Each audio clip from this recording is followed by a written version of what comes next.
name is Jonah Jonathan, and welcome once again to the Jazz Musician's Voice. I'm really pleased today to speak with jazz drummer Joe Farnsworth, really one of the top players in this music, has worked with some of the real legends of this music, especially with Harold Mayburn. He's a fellow alumni of William Patterson University, albeit he went many years before me. He's got a lot of great things to share. So thanks for watching this interview. Please subscribe, hit the like button, share it, and stay tuned. We've got a lot of future interviews coming. Ladies and gentlemen, today I'm speaking with one of the finest drummers in jazz, drummer Joe Farnsworth. I first met Joe through his brother John Farnsworth, and we played a few gigs together at Smoke Jazz Club. I really enjoy playing with you, Joe, and your time and your solos and overall presence is really together. And we've worked extensively with so many legends in this music, and even people who are no longer with us, such as Harold Mayburn, the late great Harold Mayburn. So let's talk about your early background. You do have some things in common. You come from a similar area. You come from the central western Massachusetts. And we attended William Patterson many years apart, albeit. But your father was a musician, trumpeter, and let's talk about Roger Farnsworth, and you have 4 other brothers, and one also passed on. So let's talk about all your musical background. Well, it's a pleasure to finally do this interview, man. I've been waiting 15 years, man. I've been really practicing for this, man. I really admire what you do, man. So thank you. Props to you, man. Before we start, I can see why you do this, because ever since this pandemic started, I realized I had to turn my attentions elsewhere, and I started making videos myself. So it really is. It's a great feeling to actually start learning about other people and getting out of yourself and what this person liked, and getting to know, I did something on Max Roach, and I got to know him better through doing a video like what you're doing. So mad respect to you, buddy. Well, thank you. Yeah, it's such an important thing, because I think about you're a father, I'm a father. I think about our kids and the future generations, what would they want 50 years from now? They want to know about what's going on now, and we can support and document it, especially in jazz. There wasn't always that history, I wish I could be watching videos of Lee Morgan hanging out and interviews and stuff back then, but now we have the technology, so we try to make it happen, Well, you're a pioneer, friend. You're before your time. Thank you. So I grew up. My father is alive and well, still teaching lessons, and in South Hadley, Massachusetts. And he's came from the Midwest, so he was into big bands, marching bands, classical trumpet playing, and plays piano. And I have 4 brothers, and in our house, there's all the rooms are upstairs. My parents, and then to the very right, my brother David, who's the oldest. He's the original drummer. And in the middle room is my brother James, and who plays saxophone. In the other room is my brother John. So David played drums, and he played Grady Tate. And he had a really nice time.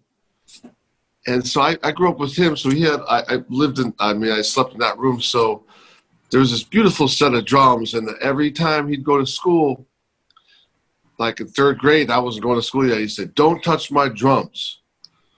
And then I'd look out the window, see him walking down the street. When I couldn't see him, I'd plop on the drums, and I'd just wail away to we had this big, it seemed like a ZZ Top bass rock amp, man. It was the size of the ceiling. I don't know why we had such a big amp, but I'd plug my tape deck through it, and I'd play along to Buddy Rich and Sonny Payne. Those 2 drummers, man, I spent my childhood with. So Buddy Rich playing West Side Story medley, and then Sonny playing April in Paris. Just all day long, Shiny Stockings, Corner Pocket. And then at nighttime, I'd go to my brother James's room, where he was a transcribing freak, man. He'd transcribe every Sonny Stitt solo and every Sonny Rollins solo. And especially that record, Eternal Triangle with Dizzy Gillespie and Charlie Persip. So I'd go in that room and hang out, and then I'd go to my brother John's room, who played trombone, and there was always J.J. Johnson, Curtis Fuller, John Coltrane. So, man, really in South Hadley, I had my own little 52nd Street, every night. So I just hopped from room to room, club to club, and that's how I grew up. And I can't say enough for there was two guys that lived in that area that made a huge impact on us. Charles Greenlee, Majid Greenlee, a trombone player from Detroit that moved there. And without him, we wouldn't have seen a real, actual musician that we were listening to. And he befriended us and helped us a ton. And Archie Shep, he was up there, so you were able to see greatness in our little area. And I can't discount Max Roach. He was up there once. He was like the head of UMass, so we were able to see Max Roach like once every 6 months. Yeah, that's that's a unique area. That UMass jazz program. I was speaking previously with Avery Sharp, and there's just so many great guys who came through that program, and Andy Jaffe, and actually the bass luthier David Gage lived in that area. So yeah, those must have afforded you some great like inspiration. And then how did you attend? I read that you attended high school in Indonesia, Jakarta, Indonesia. That must have been a unique experience, because that must have been like the 80s. Yeah, it was great. I didn't like it at first, but I hated leaving my brothers in that area. But both my parents decided they wanted a different experience, and they figured if we're going to go somewhere else overseas to teach, let's go as far as we can go. And Indonesia needed a music teacher and an English teacher, which my mother is. And so we up and left. I mean, we kept our house there, but we moved over there from 1982 to 1984. And, oh, man, we were right in the deep heart of Jakarta. It was an international school, but, yeah, you couldn't have gone any farther away from where I grew up. So because of that, man, I saw so many things, Thailand, Japan, Philippines. I mean, it opened up a whole world. Instead of just staying right in that little country town of South Hadley, I mean, I saw the whole world. Yeah. I mean, that an experience like that is really important to go to another country and have those experiences early, and then later on, as a musician, you were able to travel so many places. So you attended William Patterson University in the late 80s. Let's talk about your time here. I would assume Rufus Reid was the director at that time, and Harold Mayburn was there. Harold Mayburn was at William Patterson a very long time. So talk about some of your teachers and the relationship with Harold Mayburn. I would assume Eric Alexander as well, right? Mm-hmm. Well, first and foremost, I just got this in the mail this morning from Spike Woolner. Yep. Yeah, it's beautiful. I've heard Harold Mayburn on a record called Consequence before I got to school. And then a George Coleman record called Manhattan Panorama. But I was in high school, so I didn't know the full power of Harold before I actually saw him. I went to William Patterson. It's very funny. I think Eric Alexander the same way. There was an article in Downbeat. There's a saxophone player, Bill Evans, got the gig with Miles Davis. And he mentioned going to William Patterson. And it was just a little blurb. but that's how I heard about the school. I'd never heard of it. My brother was at Rutgers, and I kind of wanted to go there because it was Ralph Peterson was there, Frank Lacey was there, Michael Carvin was teaching there, and Ted Dunbar, who we knew from Jazz in July up in Amherst, was there. And so I auditioned there, and then I took an audition at William Patterson. And William Patterson seemed like, it was so, as you know, it was a small campus, but very intense musical situation. And I loved it from the first moment because the players were great, and you could practice all night long back then. In 1986, there was people sleeping in the practice rooms, Yeah. man. And then they started fighting like the teachers going the next day. There'd be like a mattress and sheets and beer cans and Subway sandwiches. So they had to stop that activity after a while, man. But it was for a while there. It was great. Doug Weiss was there. And that history is still there, you know. Yeah. Bill Stewart was there, which was probably the best teacher I had there because Bill Stewart was like remember if you turn the corner there, I think it's 131. And then that's where he practiced. I was in 133. And he would practice all day long, man. And I like to goof around back then. So I'd go play basketball or do something. But in the back of my mind, I knew Bill Stewart was practicing. So after a while, man, I just said, if I'm going to have any chance, I'm going to have to practice a little more, man. Yeah. You know, that's really one of the schools, like, a lot of people don't realize is, I mean, it's pretty close to New York. It's like 20 miles from New York. But because it's in, like, an isolated country type area of Wayne, so many of the guys in the practice rooms, that's inspiring. I remember when I was there, there were students who were there for 24 hours sleeping out under the piano or something. And then, like, a guy like Tyshawn Story would come in and, like, during the juries, he'd come in and intentionally, like, black out the door and practice real loud. And, like, it was kind of like pushing other people, you know.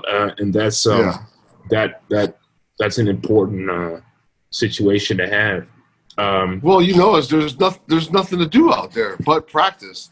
Yeah, I mean, if we were in New York City, we'd probably hanging out in the streets, trying to be hip, you know, running our mouths and hanging out here and there, which is good too.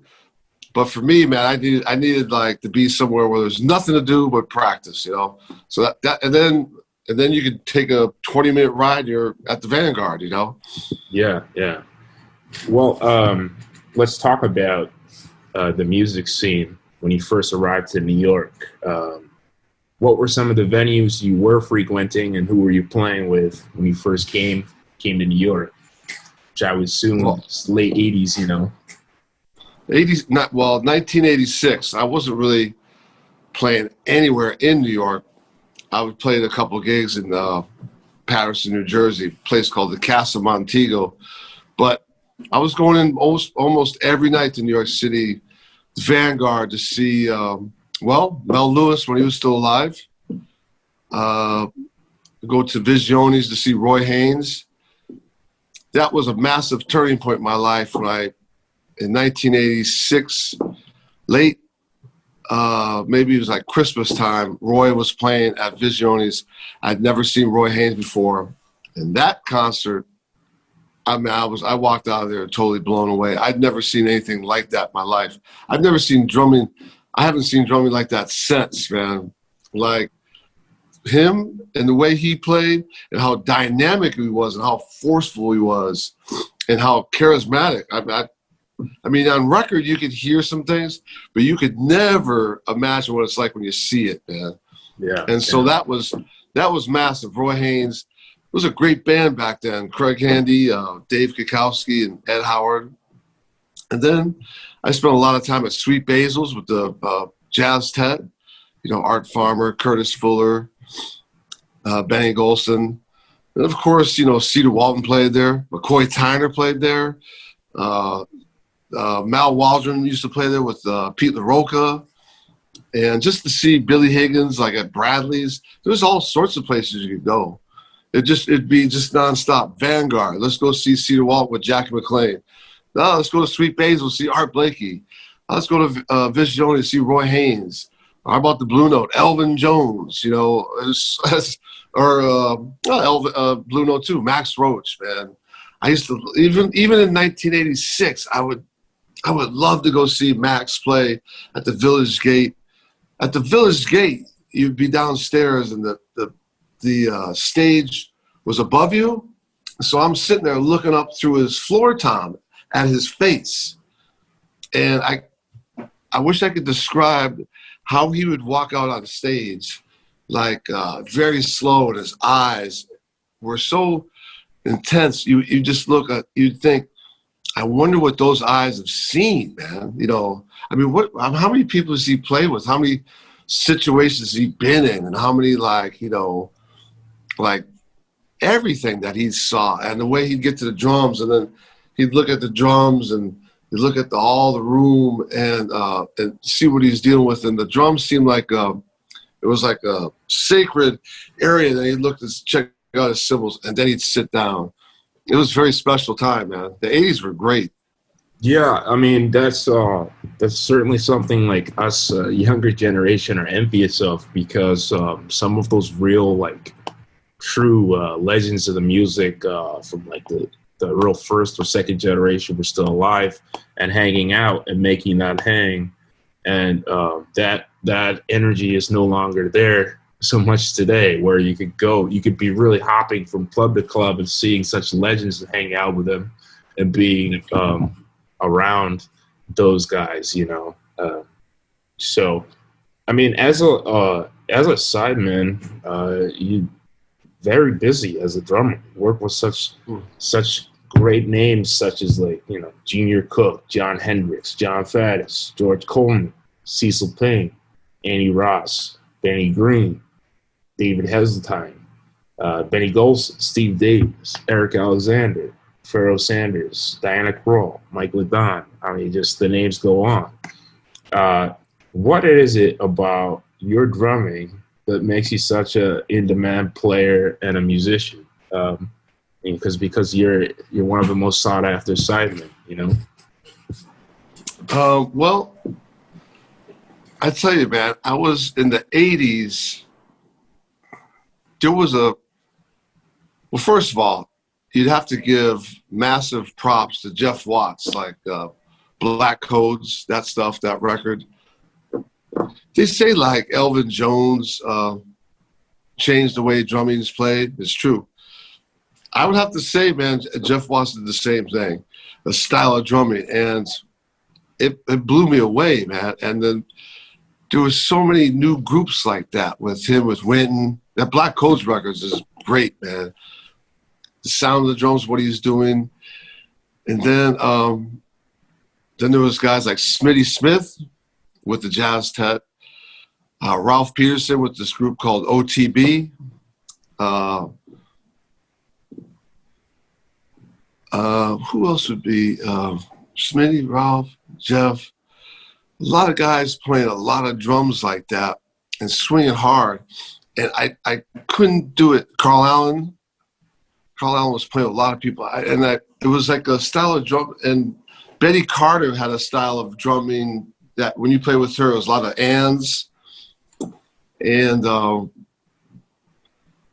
it was tough for me because I was trying to play like that and I couldn't. And then I was kind of walking up somewhere and I ran into a club with Louis Hayes playing. He took this brush solo.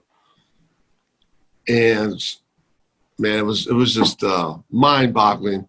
And it was like an epiphany, man. I said I had to go farther into bebop, man. I had to get closer to that source. And the second thing was with Junior Cook. I started playing with Junior a lot. And that, because I was playing with him, people would come to see us play, to see him play, then they'd see me play. And I would bug him. So what do I need to do? And he always wore sunglasses. And he never just said, keep on playing, man, relax. But just says, keep playing. But then one night, right when I asked him it again, on the jukebox, Miles Davis came on. And it was Walking with Kenny Clark and J.J. Johnson.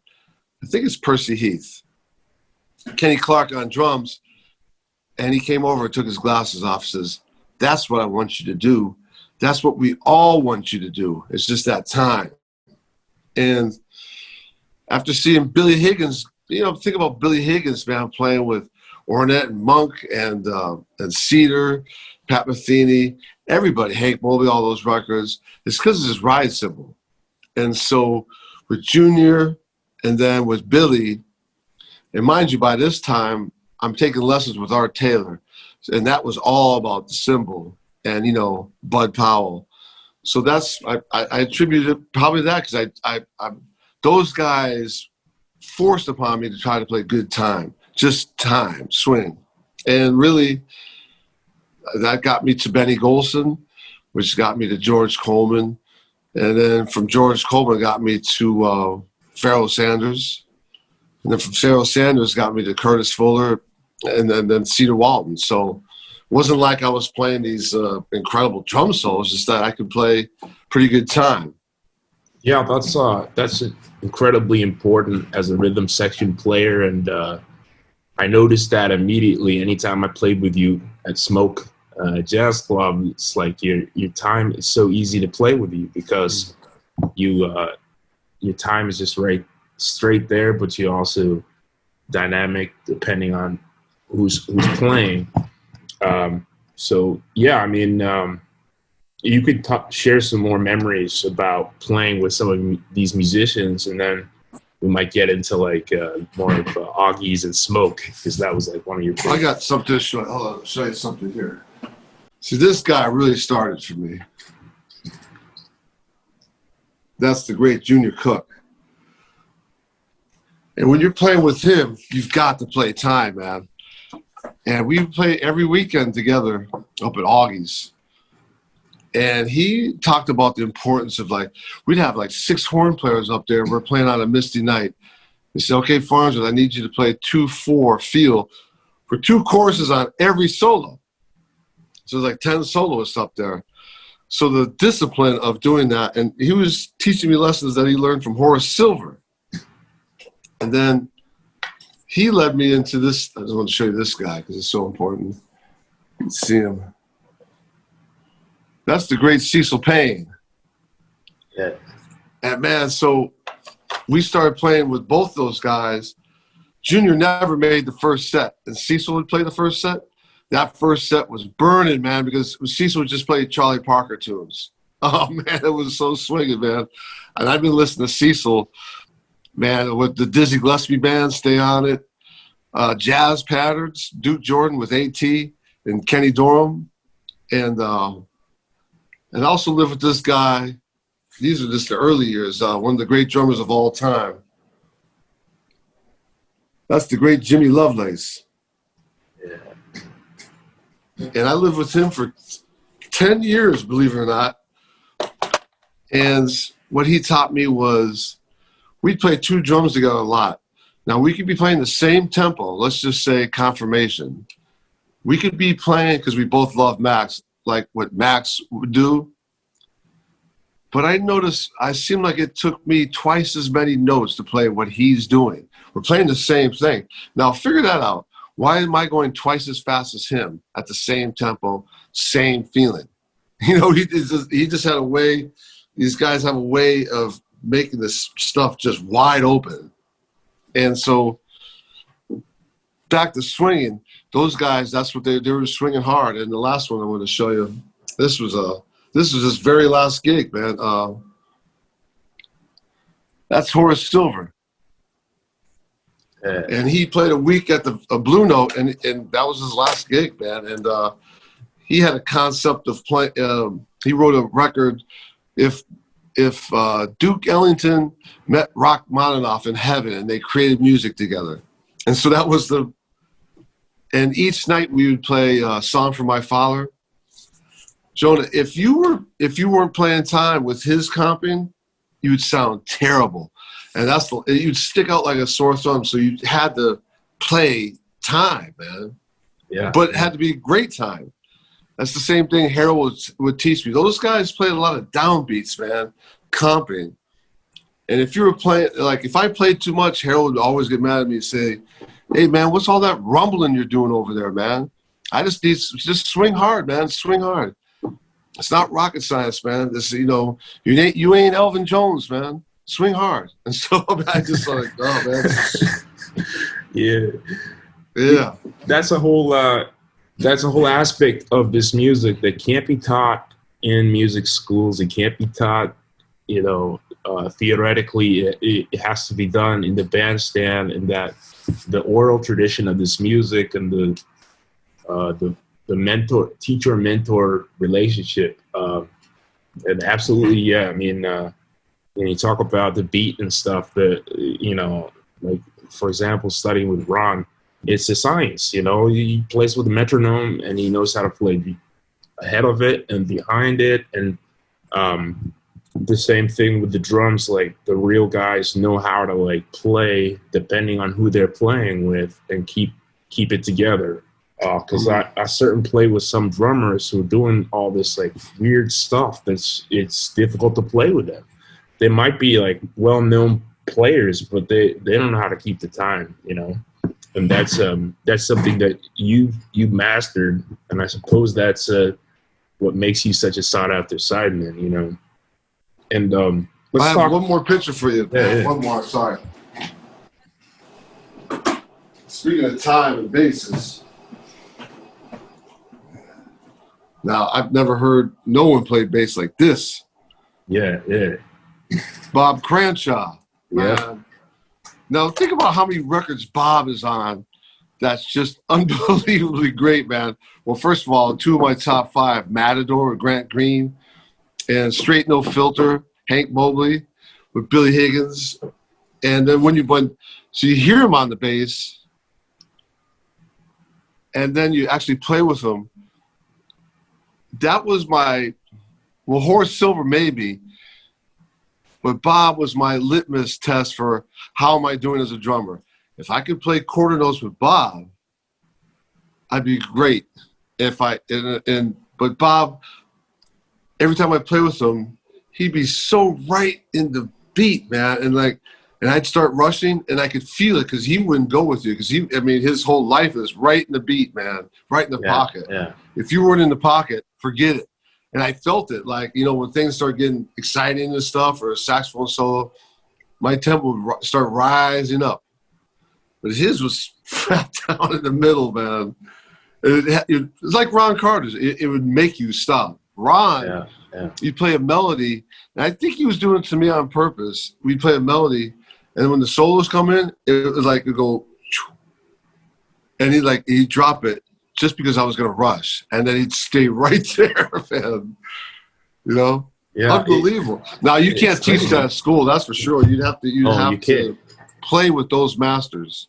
Yeah, I mean, you talk about like Bob Cranshaw, like such a legendary guy. Like man, Inner Urge, he's playing that solo at that fast tempo, and that whole record is made because of Bob Cranshaw. And then he's behind Sesame Street, and he's played equally as well on electric bass. Quite the character. And I did see that show on YouTube of you guys at the Dizzy's Club Coca-Cola. That was great, with Harold. And man, it brings me back to those days when you're actually in the room with you guys, And that'll never be here again. Those guys, when those guys pass, that moment in time will never be here again. You can only just try to remember some of that greatness, So let's talk more about like Augies and Smoke, because that's a whole like scene of really top players who were hanging there and making that hang uptown, and so many great guys being there. I mean, I remember walking in there sometimes and there'd be like Jimmy Cobb in one corner, and there's all these people around him, and then there'd be like Lou Donaldson, and sometimes Kenny Barron would be sitting in there. Such a great venue and such a hang, and it was more of an upscale hang, because if you would play with your brother who was running the session there a lot of times, the jam session, he would curate it in such a way that there weren't some of these younger players who want to play so many solos. No, he made sure you signed up and had your time, and quite a great venue, man. Well, Augie's, I'm not sure. That was probably before your time, That was before right? my time, yeah. Augie's was cooking, man. Augie's was like a dump, man. And, you know, you'd have to pass the hat. And, man, Jonah, I'm a professional hat passer, man. I know how to collect some money, man. And then, but, man, when you could go like the Vanguard, all these places, great. But somehow when you stepped up into Augie's late at night, there was a energy there, man, because all the young players were playing there. Jesse Davis, Antoine Roney, Eric McPherson, the Sheet Waits, Larry Goldens, Pete Bernstein, and Bill Stewart, Joel Fromm. All these great guys were playing there, and they all had groups. And it was all night long from like 10 to 4 in the morning. And I started playing there sometimes. And then Jesse Davis was there for 3 years, and he had, man, all the young guys were there, like every Friday and Saturday night, sitting in, playing. And that was back in the days you'd have, like, I loved it, man, 13 horn players playing. And then he quit because it wasn't paying anything. And I just happened to be standing there, and Gus, the owner, said, okay, you take over. And so I started doing it Friday and Saturdays. 1991, which was a blessing because I just left school. So I immediately had a every weekend gig. And I started using my friends, but I knew I needed something else. I knew I wanted to play with some of the great people. And I went down to Sweet Basil to see the South Hadley group, and Junior Cook was there. Now, Junior Cook had been playing around these leading jam sessions. And, of course, listening to Horace Silver, then the Junior Cook group, I hired him. Well, I asked him to play, and he didn't know who I was, and he walked into the club the next week, and in the middle of the second set, and he played Time Was. And then he played the tune and then left. I was thinking to myself, well, that didn't go too well, did it, man? And then he called me up the next day and said, what time does the gig start? And because of him, lots of guys came down. Arthur Taylor, Dizzy Reese, Donald Byrd, Joe Harris, Eddie Locke, all these drummers, all these musicians that wouldn't have come because it was just a kind of a hole in the wall. They were coming because Junior Cook was there. So that was a huge turning point. I mean, the younger guys were still coming, but now the older established guys were coming. And, man, because of Augie's, man, I got to play with lots of people. John Orr on bass. And, man, you know, that was Lester Young's favorite bass player, John Orr. And he was just sitting in Brooklyn not really working. So he started playing up there. Talk about a beat. And you were like that. He took an arco solo for like 10 minutes on every tune, man. It was John Orr, man. And so many guys, man. Eddie Henderson, Julian Priester, Charles Davis.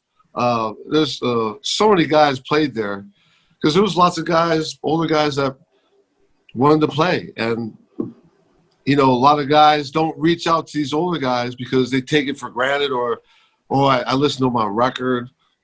But when you meet the person, it's a whole different ballgame, man. Yeah. And I learned that from taking lessons with Arthur Taylor, man. I was looking at the Musicians Union book. I would go home to my brother's house, and on Friday nights we'd go out and hang out, come back, and there used to be a musician's phone book from the Union, and it had Horace Silver, Sonny Rollins, Walter Davis, Walter Bishop, Clifford Jordan, and I'd just go down the line and call these people, man. Like at 11 o'clock at night, some would hang up, some wouldn't answer, some would talk to you a little bit, like Al Foster. And then I got down to Art Taylor. I said, Art Taylor's? And he lives right up in Sugar Hill. And I call him up. Instant friendship, man. And 2 days later, I was at his house for a lesson. So we had lessons for 3 years. And when I met him, man, that opened up the whole world. So sorry for speaking so long, but it was just, when you mentioned these guys not being here, like guys like Bob Cranshaw, I kept telling bass players, you better go and call Bob Cranshaw up and take him out to lunch. Because when you meet that guy, it's going to change your life. Hey, just ask, I mean, I wouldn't know, but I'd fairly bet Christian McBride would say the same thing about Ray Brown. Yeah, How it affected his playing. You know, that's before my time, Ray Brown. I've got his book and stuff. But yeah, I mean, when you talk about these older guys, you know, many of them in the next 10, 15 years, many of these guys, they're not going to be here anymore.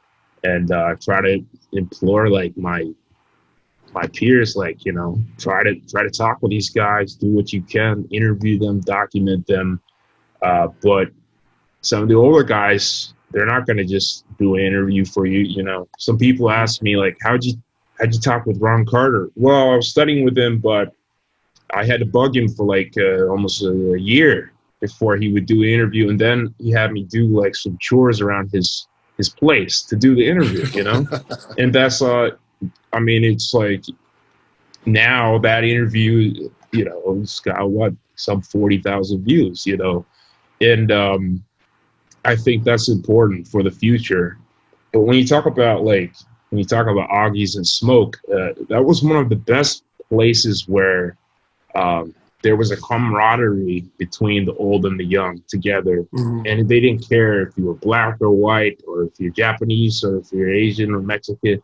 It was all like together, and it was about whether you could play or not. And even if you couldn't play, there was still that level of respect with people. And, you know, I was fortunate to do that interview with Harold Mabern, which is really one of his last interviews. And it just so happened that we were talking about maybe doing it, and we go to the basement of Smoke, you know, and the background wasn't great, but the stuff that Harold was talking about now is documented, you know, because you would hear those in classes, but hardly anybody record that stuff, you know. And, right, yeah. You know, it's just amazing. He's talking about being on the bandstand the night that Lee Morgan got shot, you know. And then they came out with that documentary, but Harold was like, no, I was there, and there was a snowstorm, and that's why ambulance couldn't get there to save Lee Morgan. And those stories, that's legendary history now. And yeah, you mentioned your brothers. Talk a little bit about your brothers, and, you know, like John at Smoke, you know, you guys have that bond, you know, playing those gigs all the time, you know? Well, my brother John has been probably the most important person in developing my love for this music, because he's older, so he knew all the records, and he passed on the records to me. And one of the important things was that in Hartford, they had a club called the 880 Club. Nat Reeves, Donnie DePalma, and Mike Duquette was a trio. I think they played there every Sunday night or Monday, I don't know. But they brought in great players: Junior Cook, Slide Hampton, Frank Strozier, George Coleman, and Clifford Jordan. So John would drive me and my brother James down to see these concerts as a kid. And so now you're able to see greatness. I mean, I wasn't quite sure what I was hearing, but I knew there was a power coming off that stand that I'd never seen before. And I was a huge learning experience. And he really paved the way for me. He got to New York before me, and he was playing with the Frank Foster Minority Band, Loud Minority Band, Slide Hampton's World of Trombones. You know, I'd stay at his house every weekend at school. I mean, I'd leave William Patterson on Thursdays, go right to his house on 106th in Amsterdam. So we're always going to Augie's. We get our suits on, go out and see McCoy Tyner. So he really showed me the way, man. And I can't thank him enough. And my brother James, man, I lived with him. He lived with me. We lived together with Jimmy Lovelace and Michael Zisman for like 12 years. And he had a beautiful sound, man. And he practiced. He unfortunately passed away when he was 33. It seemed like back then he had a long life, but now this man was way too young, man. But he was playing with Ray Charles. One of the highlights of my life was seeing him play. He went to North Texas State, where he could read anything, man. And unlike most other people there, he was checking out Sonny Stitt and Sonny Rollins. So not only he had that quality to his playing, but he could read anything. And so he got the call to play with Roy Hargrove's band at the Vanguard. Oh, man, that band never sounded better. They were shocked at the sound coming out of that baritone, man. And he was sight reading the whole thing. I can't read anything. And he was sight reading, and we were sitting there, we couldn't even get in because it was sold out, so we were sitting in the stairway. Oh, man, it was a huge night. And the other thing about my brother James was we went to Interlaken for the summers back in 1974, so I might have been 6 years old. My father was a junior high band director there for the summer camps. And we were playing this first piece of music I ever played. I was playing the bass drum on Puff the Magic Dragon. And then the band director called me out because I was playing it too hard. And he had me put a music stand close to the bass drum so I could he was developing my touch. But to me, it was an embarrassment, man. And I was so mad. And we were walking home, and I remember my brother James, he was 9 years old, said, "Hey, don't worry about that, man. You got all the talent in the world. One day you can play any way you want." Now, I got goosebumps hearing it when I was 6, and I think now today, that's the way he was. How did he see something like that when he was 9? He was a special type of guy that saw and felt things that the rest of us didn't, and that's the best example that I could share about him. How would a 9-year-old be able to say that to someone else? Like, you could one day be able to play. So he had something else going on, a spiritual thing that, was great, Yeah. I did attend the Interlaken the school for a short great. couple of weeks. I decided not to do it, but yeah, that's a great experience over there. And like, your real one of your real brothers is like, Eric Alexander. You're on so many of his recordings. I did have an interview with him and Harold at Litchfield. We were talking about Mulgrew at that time, and Mulgrew passing. And you work with like that. Like, when I think of it and I look at all the recordings and everything from like Smoke Jazz Club now, it's a whole scene, and you're right at the center of it. Guys like Eric Alexander and like Michael Don. And we hope to keep seeing that scene, through this epidemic, And let's talk about, like, now as a leader, you've come into your own right. You just released some new music, great recording called "Time to Swing." So talk about being a band leader. Well, it's not particularly my favorite thing to do or I set out to do, but, when Billy Higgins died, it hit me pretty hard. But I didn't know what I was feeling until when Cedar died. And I realized, and then especially when I realized that at some point I'm not going to be able to back up these guys or play with these stars, I realized at some point there's not going to be a Cedar Wall and there's not going to be a Harold Mayburn, so I could channel through them. I'm going to have to do it on my own. And I'm going to have to stop. You're always a student, but I'm going to have to stop being a student and be a leader. And it's easy to be a student and sit there like, oh, Billy Higgins, Art Taylor. How great is that? And I love it, man.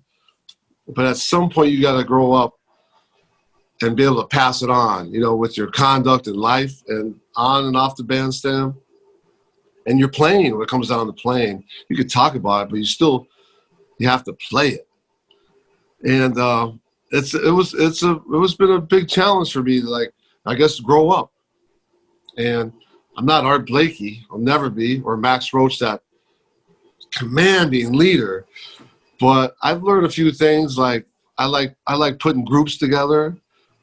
I learned that from Benny Golson. I like putting sets together. You know, when you play millions of years with Benny and Pharoah and George, I love how they put sets together. And so I do that pretty well. And so about 19, I forget when, I made a record with Wynton Marsalis called The House of Tribes. And according to that, lots of people around the world, they love that record, man. And me and Wynton had a vibe right off the bat, man. And with the way he phrases on the trumpet and the way my ride cymbal is, it works together very well. And so ever since then, I've always wanted to record with him again. And I've been holding this chip in my pocket for a lot of years. And, you know, with Harold Mayburn, the last few years, I put so much energy through him. And when he was gone, I kind of felt like I was out there on my own.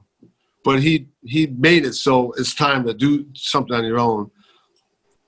And so that's what I said. Well, I'd like to record again, but only with Wynton. I don't want to record just for myself. I want to record with him. And we made this movie called Motherless Brooklyn. And we're on the soundtrack, and I'm in the movie. And so we were doing these after parties for the movie. And as he was making this quick getaway, I said, hey, man, you think you'd make a record day with me? And, man, he said, anything for you. He couldn't have been nicer, man. And we came up with a date that night, and he had like a 2-hour break in his busy schedule. He came to the studio and did his stuff in 2 hours, man. So I really wanted to record it just to get that documented. Not like I have all this music on my brain I got to get out. I wanted to document that feeling I had with him, you know. And then with Peter Washington on bass, that's a no-brainer. Then you just got to think, well, who are you going to get on piano? And, man, is, you know, Kenny Barron's royalty, man. So that was, he's the one guy that could make it from here to way up here, you know. Yeah. I mean, that's quite the lineup. I've seen Kenny Barron in a few. I even filmed him in a recording session with Jerry Gibbs and Ron Carter. Just such a great, nice, humble guy, and nice guy, you know, and such a talented pianist. You know, amazing player. You know, so you know, for young drummers who are looking to follow in your footsteps, and for rhythm section players who want to play with you, what are some of your pieces of advice, you know, before we finish up? Well, I mean, definitely the advice that was given to me, time, man. Emit, George Coleman was, we're on a gig with George and Harold, and he's like, hey, man, you want some butter with them rolls? And Harold started laughing. And George was serious, like, hey, no, seriously, man, you want some butter with them rolls? I'm like thinking, oh man, this isn't going very well, man. He says, hey man, I know where one is at the top of the form. You don't have to roll through there. I need some Emit, E-M-I-T, time backwards, Max Roach. He's telling me what Max used to talk about. And Harold's like, that's right, man. You need to swing hard, man, because every time you're rolling and rumbling over there, the momentum goes down. You got to start back up. Me and George are up here, and you're trying to bring us down. Emit. And that's a huge thing. I started thinking about it, and I think about young guys today. Well, they're great. But from what I like from those guys, of the older guys, is that momentum is just, it just keeps rising and rising and rising. And you start listening, like when you go to the bridge, or if you go to the end of the chorus, and then there's always a drum fill. And there's always something. And after like 10 courses, it just gets heavy, man. And when you see Billy Higgins, perfect example, straight no filter, a tune called Chain Reaction, and he doesn't fill at all. It's just straight time, which allows McCoy to go straight up. Now, if it was me playing with McCoy, or a younger guy, we'd jump on his back like a gorilla and just weigh it down. But Billy just lifted it up.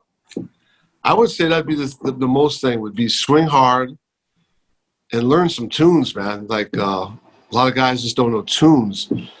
But guys like George and Harold, there was just tunes flying out, everywhere. Like, you don't have to go to a gig. Hey, what's the set list? Oh, I'm getting all nervous. What are we going to play? Well, man, with George Coleman, you would never ask George that, man, because George could play anything. So that would be the main thing. Swing hard and learn some tunes. They were saying something about Harold Mayburn knowing maybe 5,000 or 6,000 tunes. He wouldn't comment on it, but like that's certainly from that generation. There wasn't no iReal book or Real Book or anything. Those guys they learned it, learned it by ear. Listen to it, man. I mean, like bass players, it's almost like they have to have music in front of their face. And so now, if I am a leader, I would make sure that I would just call tunes that there's no music, man. Put the stands away. I mean, that's Harold Mayburn 101. No music stands, and just use your ear. Yeah. You can't call certain tunes that are, obscure. But I've always admired like George Coleman. Let's play Star Eyes. And someone might say, oh, that's an old jam session tune.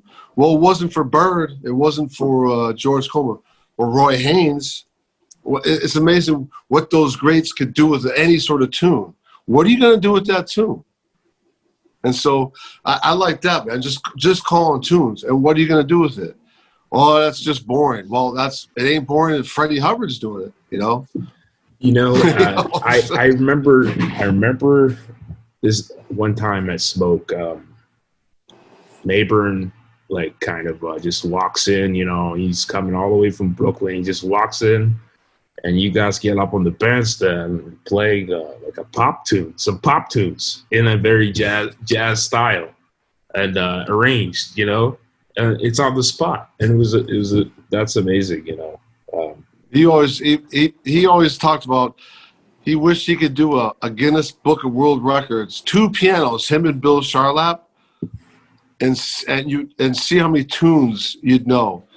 And it'd be a battle between those tunes. And he figured he had 3.5 days straight.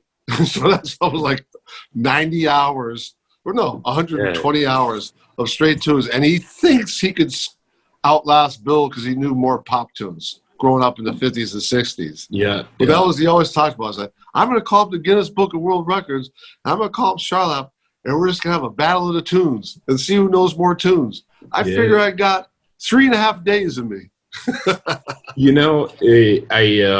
I've recently been really I'm on my Isaac Hayes, phase of playing that, a lot of that electric stuff. And I remember Harold Mayburn, oh, I knew Isaac Hayes, they both had the same, teacher, which is Dee Dee Bridgewater's father. And, apparently I think George Coleman's brother taught Isaac Hayes, like all the music theory he needed for all that stuff. And, and Mayburn also knew like Elvis before he was famous on and all that stuff. Like, but let's talk, just before we finish up, let's talk about the other aspects of life, because your father and a family man. Talk about some of your other hobbies outside of the music to keep centered and keep spiritual during this coronavirus time. Well, one of the graces that I've received during this time is that I've slowed my life down, my thoughts down.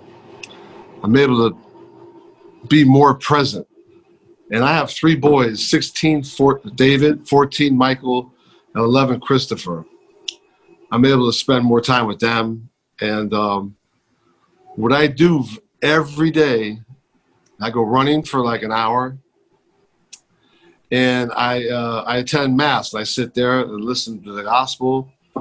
And I just try to free my thoughts. And if I do those 2 things, Jonah, I'm pretty good, man. I'm pretty solid. There's one thing that's, Jamil Nasser talked about the Holy Spirit. Everyone has a different way of going about it. I believe in it totally. He had one way, and my way was through the church. But what changed my life is knowing that the God of my understanding loves me. And it's funny to say it, but it's the truth.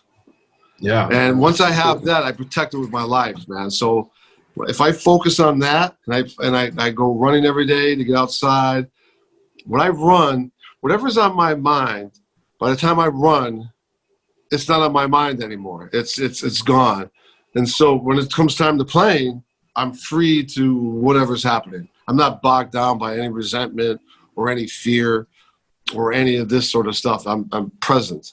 But those two things help me tremendously. And my youngest son is playing a lot of baseball these days, so I'm able to go see his game. He played last night in New Canaan, Connecticut. That was great. I actually turned down a gig, believe it or not, to go see it. And then my oldest son, I just put a video of him. He's learning how to drive. So I'm busy, man. Yeah. And then making these videos like you're doing. Yeah, that's great. You know, I think a lot of the musicians in this time, they are having so much time, and some people tell me they're bored. You know, no, there's so much to do in life. I don't follow the people who say they're bored. You know, there's so many things I want to be reading and doing, or if I want to practice, or so that's so great. You know, and also, man, there's so many people you could call up and talk to someone, man. Call up Leroy Williams. When someone wants to take a lesson with me, I said, nah, call Leroy Williams. That's a New York bebop drummer, man. Call Barry Harris up, man. See what George Coleman's up to. Reach out to Roy Haynes. I mean, take advantage of this time that people are home. I talk to people around the world. I've met some people in Syria through Facebook and Egypt, and I talked to Steve Gadd for the first time in my life. I was able to reach him. Chick Korea. I mean, I was like these guys that they're so out there and so big, but I was able to call them and talk to them. Roy McCurdy in L.A. Give him a call. See what's now. If you don't know who Roy McCurdy is, check out Sonny Rollins. Now's the time. If you're talking about a serious drumming, man. So there's no way you can be bored. And how about last night? I was talking about Arthur Taylor, Ron Carter, and Jeremy Pelt talked about a Benny Golson record called Free. And I always had it, but for some reason I never put it on. And I listened to it last night. Wow, man, that record. And they do Just By My, no, what is the tunes? It was Ron, Tommy Flanagan, and A.T. and Benny Golson. Wow, what a record, man. So there's just so much out there. The last thing a jazz musician should be is bored, that's for sure. I know, there's just so much to do, and so many people to talk to. You know, one of the things, like when I was first doing my interviews, it was more like I was on the hang, and I just had my camera with me. But then over time, I started really developing it, and you know, I have a list of people I want to talk to, and I talk to them. Sometimes it's a couple years in the making. Sometimes it happens, it doesn't. But you know, I just hope in another 20, 30 years, you know, I'll just have a big book of these people.